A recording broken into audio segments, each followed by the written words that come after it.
Chapter 1. April 13th, 1995. Sandy Richards looked at the face staring back at her from the bathroom mirror.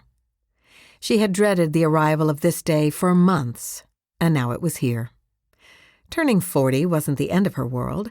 At least, that is what she had been telling herself for months. Dressed in a gray Vandercook College of Music t-shirt over green plaid pajama bottoms, she leaned closer to the mirror and touched her left temple. Was she imagining it, or were the lines around her eyes more pronounced? She took a step backward and studied herself. She was still thin and shapely where it counted, but not what anyone would call skinny. Her hair was now a washed-out blonde, a semi-successful effort to mask the gray that had begun lacing through her hair the previous year. Her youthful appearance had always been important to her. She wasn't vain. At least she didn't think she was. She stepped closer until her tummy once again touched the sink.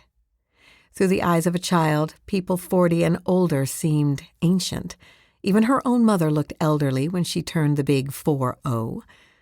A quiet chuckle caught in her throat when her thoughts turned to her music students at Walton Center Middle School. She probably reminded them of an old schoolmarm, the kind she used to watch in old Western movies. Had the inevitable occurred? Had she become old? Her gaze dropped down to the yellow note stuck in the lower right corner of the mirror and froze there.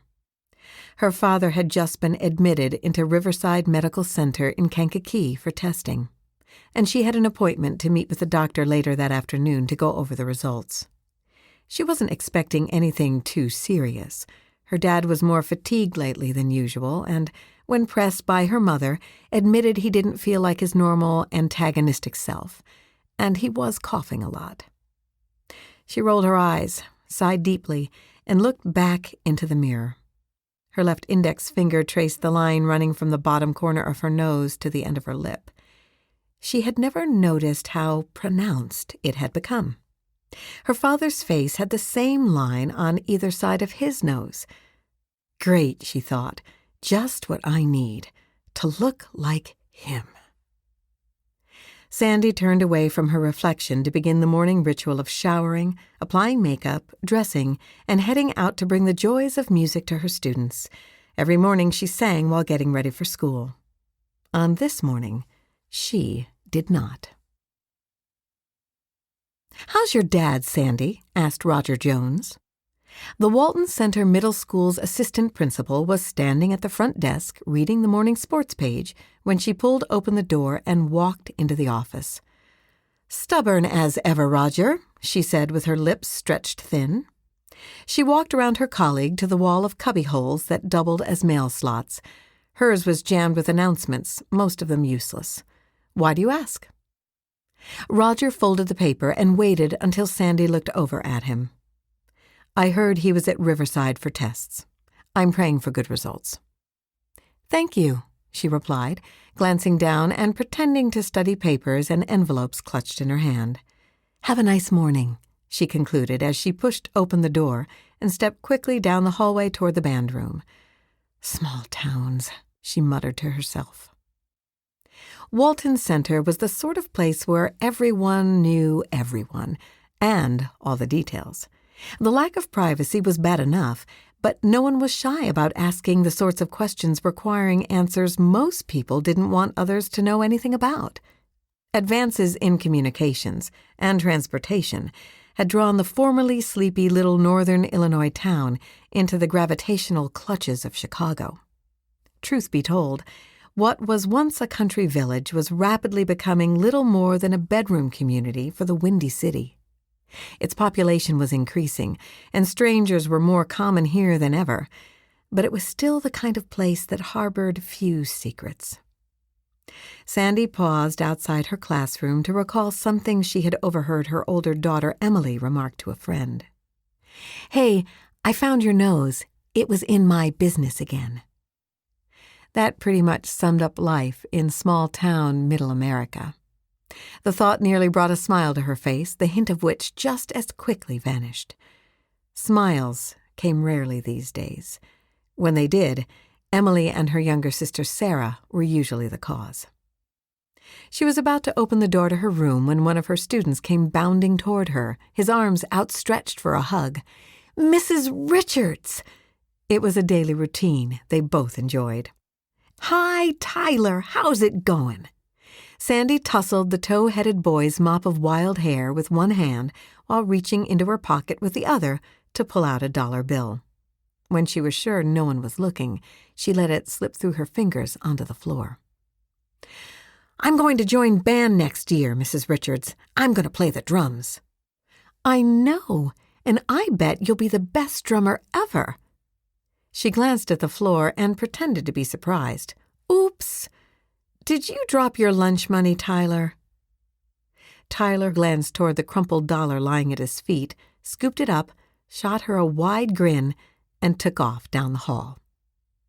Tracy Shirk, Walton Center's choral instructor, walked up next to Sandy and watched Tyler hoop and holler his way through the throng of students beginning to pour into the school and crowd the hallway.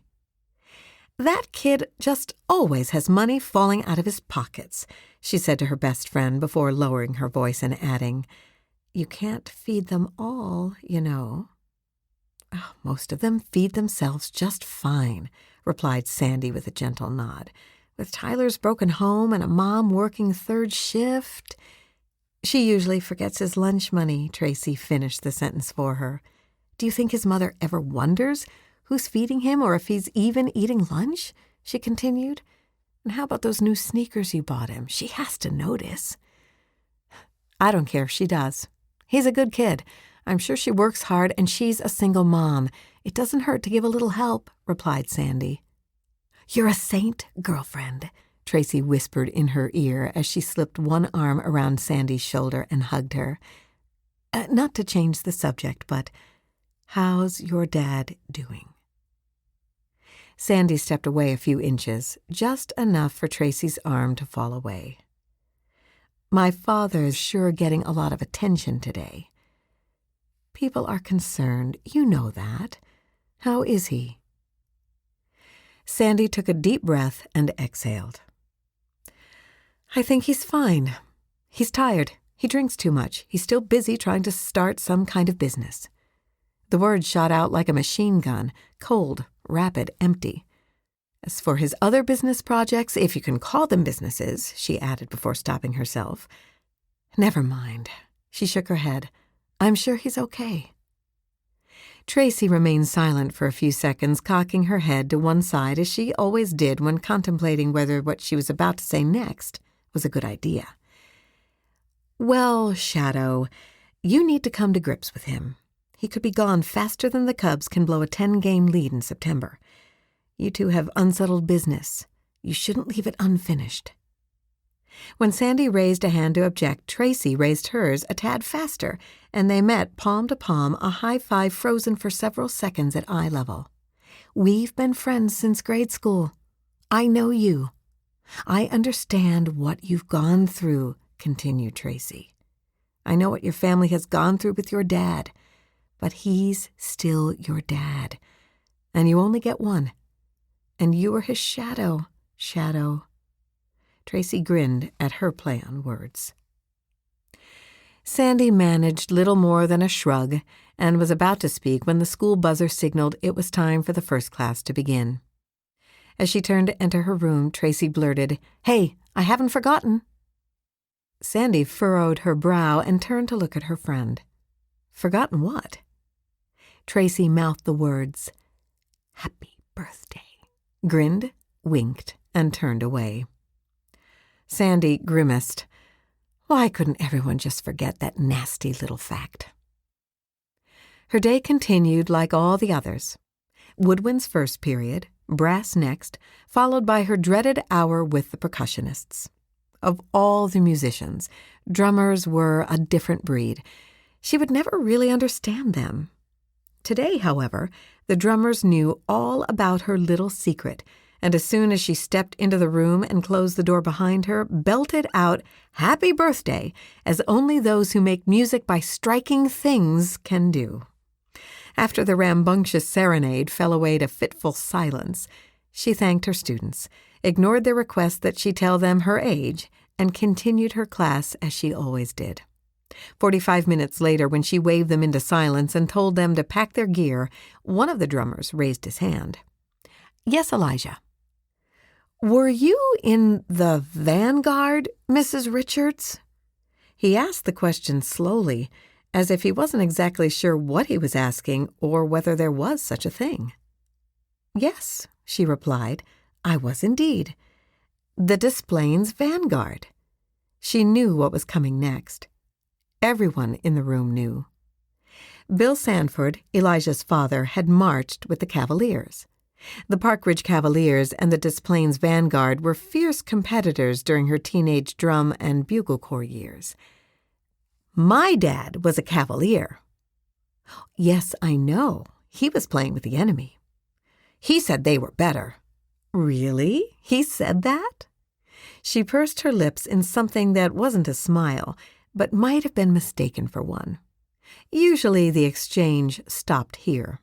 None of the ways she really wanted to answer were appropriate. On this day, however, she could not stop herself. "Well, you tell your dad the Cavaliers wore green for a reason." She paused for effect. "Envy is a powerful thing." Elijah frowned and looked at a friend. "Huh?" The buzzer sounded. "Saved again," she muttered under her breath as the kids scurried out of the classroom, banging their sticks against the walls and slapping a beat along the whiteboard. Drummers.